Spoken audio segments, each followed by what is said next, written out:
Olá, pessoal. Eu sou o professor pesquisador Marco Severo, do PPG-ADM.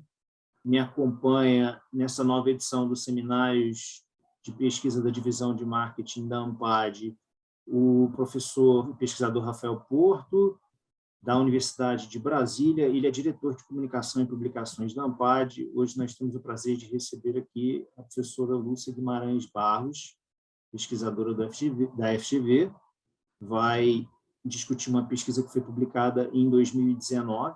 Muito obrigado pela presença, pela participação, Lúcia. Eu vou fazer Obrigada, Marcos. Obrigado. Vou fazer a sua apresentação para os nossos espectadores e a gente vai começar a falar sobre essa pesquisa muito importante. A Lúcia Guimarães Barros é professora e pesquisadora da Fundação Getúlio Vargas. É doutora em administração na linha de estudos comportamentais da EBAP, Fundação Getúlio Vargas, e mestre em administração pela EASP-FGV. Já recebeu diversos prêmios de pesquisa em sua carreira acadêmica, entre eles uma menção honrosa pelo melhor artigo publicado em periódicos internacionais por pesquisadores brasileiros em 2018.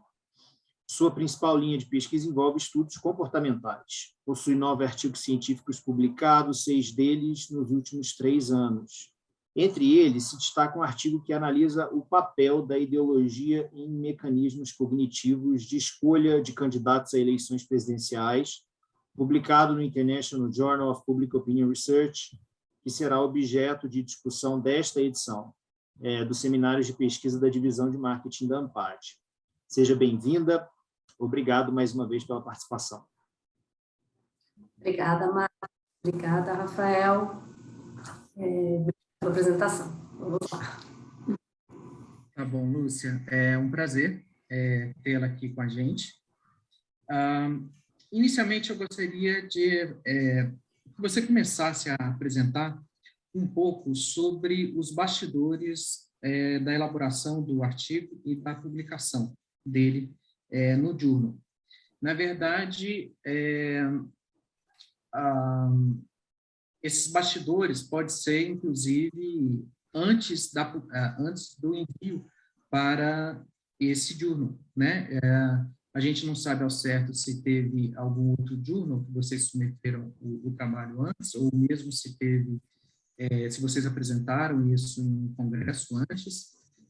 Enfim, qualquer assunto que você possa nos dar, né, referente a esses bastidores, seria uma boa para a gente começar a nossa conversa. Tá, joia. Bom, a história desse artigo, ele começou no comecinho do meu doutorado.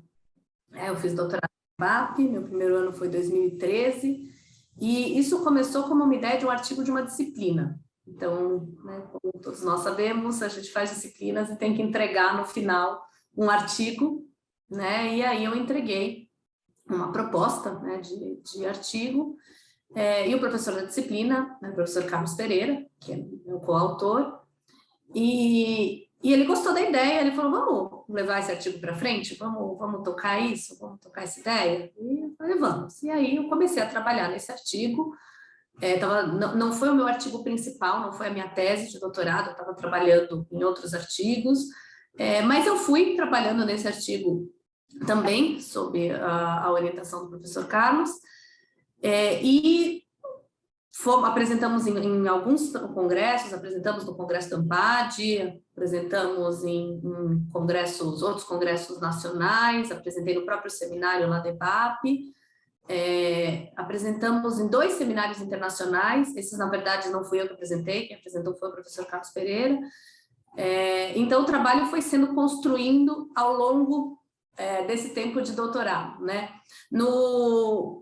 O professor Rafael Goldsmith, que também é coautor, ele não estava inicialmente no projeto, mas eu pedia muito ajuda dele. Toda dúvida que eu tinha, eu batia lá na sala dele e falava, me ajuda aqui, eu estou em dúvida.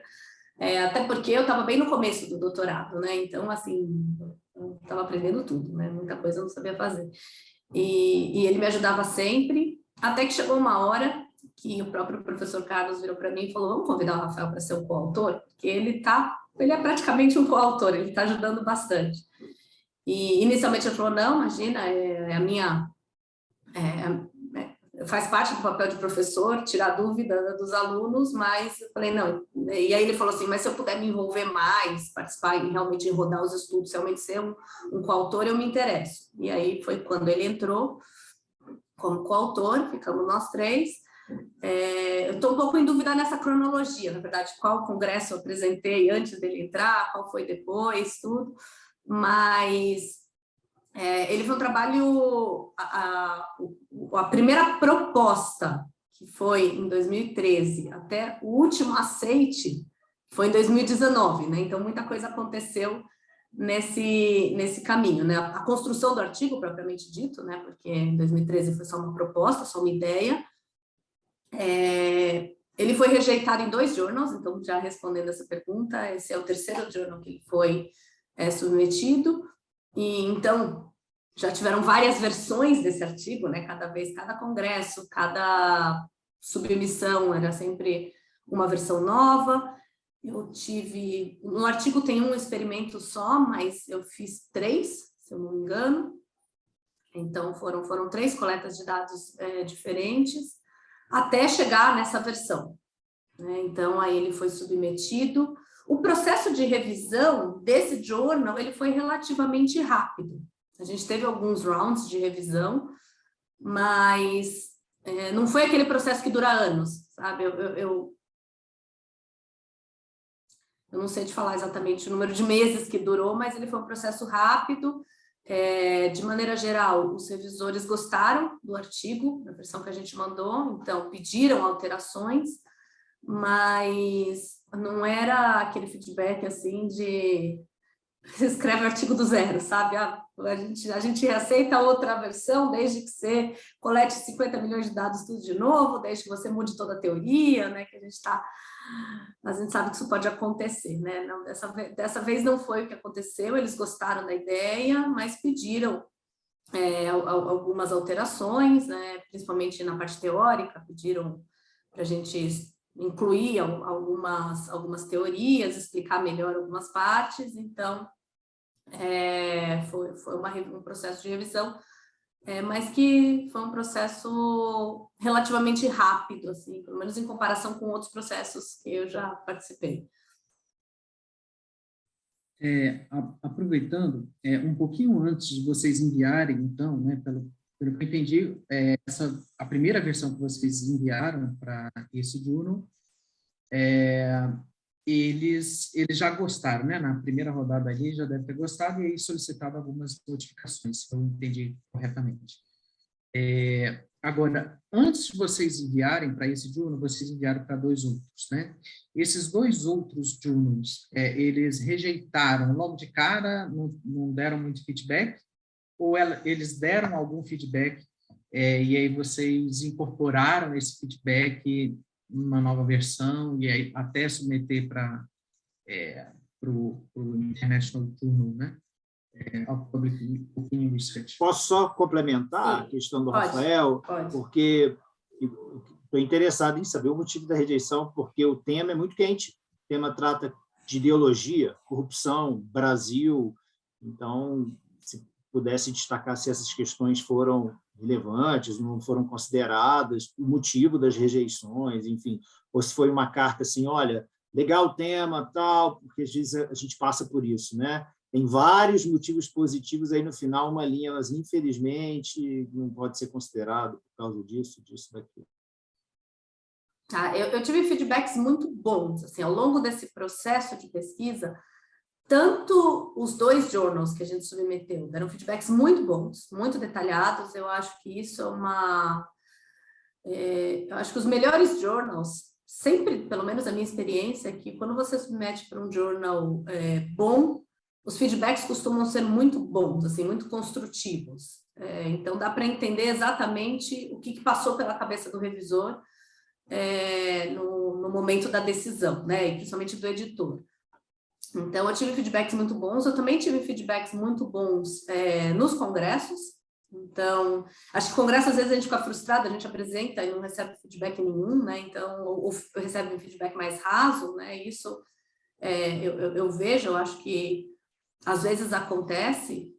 Até acho que, por exemplo, os eventos da Ampad, isso não tem mais acontecido, o que eu acho muito bom. Em alguns eventos isso tem acontecido, eu acho muito frustrante, porque a gente vai, prepara o artigo, apresenta e ninguém faz pergunta e o feedback dos revisores é raso.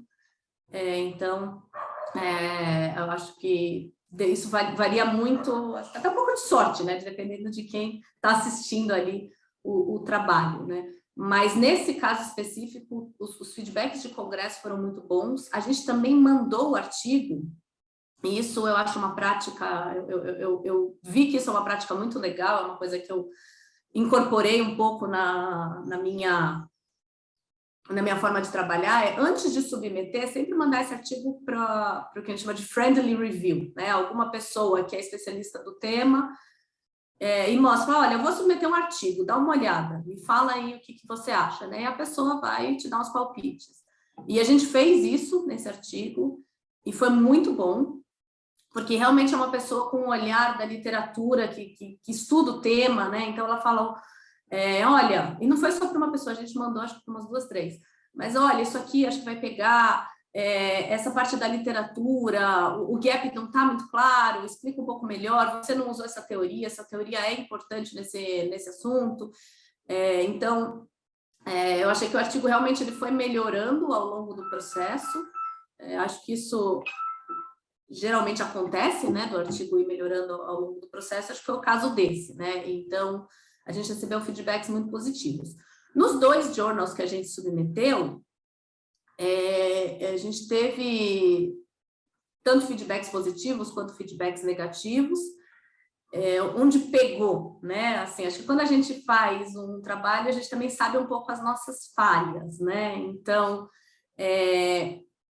apesar do tema ele ser muito quente, tem muito artigo publicado no tema, né? Então, você precisa posicionar o artigo de uma forma de deixar muito clara a novidade do seu artigo, né? Então, quando a gente fala da literatura de ideologia, na percepção de corrupção, isso não é tão novidade assim, já tem artigos todos bem recentes, mas que falam isso. Eu tive até um feedback que falou assim, olha, lê o artigo tal, por que o seu artigo é diferente deles, né? E aí você vai lá, pega o artigo e fala, não, peraí, deixa eu ver, então, vocês estão fazendo a mesma coisa que eu, né? Sempre tem aquela frustração, fala assim, já tiveram a minha ideia. Mas aí você começa a ler e você começa a falar, não, realmente, né? O artigo não é muito diferente, ele é parecido, a gente conversa, mas eles falam de uma forma, eles trazem um assunto, por exemplo, esse artigo especificamente, ele falava que eles chamam de partisanship, que é muito comum fora do Brasil, né? Então, você está relacionado a um partido político, né? Então, esse era um artigo que a coleta de dados tinha sido na Espanha. Geralmente, quando a gente fala de ideologia, a maior parte da literatura vem dos Estados Unidos, né? Então, tem muito, você é republicano versus democrata. Esse artigo, especificamente, que conversava muito com o nosso, eram dados coletados na Espanha. Mas eles deixavam muito claro também essa questão de identificação partidária, né? E aí falou, opa, a gente não está falando disso, a gente está falando de ideologia, até porque o nosso contexto, os partidos políticos, eles são muito pulverizados, né? A população brasileira, ela é muito apegada às suas ideologias, mas essas ideologias não necessariamente refletem um único partido forte, né? Um único partido de esquerda versus um único partido de direita. Uma outra coisa que a gente fez também é a questão da ideologia econômica versus social. Então, acho que agora chegou o momento, eu vou mostrar um pouquinho a apresentação, se vocês não se importarem, que eu acho que fica mais fácil de eu explicar o que eu estou falando, né? Mas há uma apresentação bem breve do artigo, né? Então, a ideia do artigo é por que, né, que as pessoas votam em candidatos corruptos, quando se sabe, né, que os candidatos são corruptos, ou quando se tem fortes suspeitas, né, não necessariamente uma comprovação, mas tem fortes suspeitas. Então, qual é o papel da ideologia nos mecanismos cognitivos, né? E aí a gente fala um pouco eu vou passar um pouco mais para frente só para não perder o assunto do que eu estou falando, qualquer coisa a gente volta. Mas a gente queria entender o papel das preferências ideológicas, né, na escolha do candidato que é corrupto, e a gente precisava... Então, tá bom, o que é essa ideologia, né? Como que a gente vai operacionalizar isso? E aí, a gente fez... vou colocar aqui, que eu acho que é um pouco mais fácil de ver esse gráfico. A gente separou a ideologia entre ideologia econômica e ideologia social. Diga. Vou interromper, Lúcia. Não está passando o slide.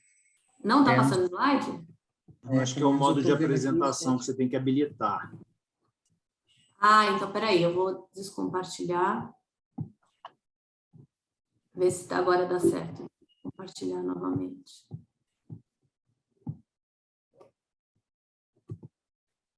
E agora não está passando nem para mim. Está no primeiro slide. Agora está passando. E agora? Está passando? Maravilha, maravilha. Então desculpa. Está no eu slide vou falar 1, primeiro... eu estou no slide 1, isso. Mas eu vou falar primeiro, então, dessa questão da ideologia econômica e social, e daí depois eu volto um pouco, acho que fica mais fácil, só para não quebrar aqui o raciocínio, né?